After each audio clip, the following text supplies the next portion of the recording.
Nah, ini di tahun 1971, ini tempat di mana semuanya itu berubah. Di mana Richard Nixon pada saat itu, ini Richard Nixon ya mukanya, ini presiden dari AS pada saat itu ngelakuin ini baik banget orang yang bilang Nixon shock ya.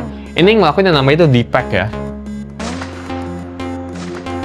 Jadi dia itu ngelepas hubungan antara USD sama gold ya. Dia bilangnya pada saat itu until further notice ya, until in the future gitu. Tapi sampai sekarang US dollar sama gold ini udah terpisah.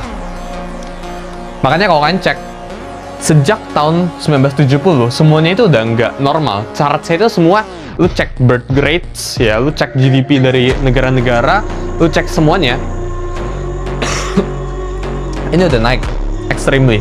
Ya, real wage udah naik ekstrim gitu ya. Ini trigger itu di 1971. Kenapa? Karena sejak US dollar sama gold ini di DPEC, mereka itu cepat lepas koneksinya.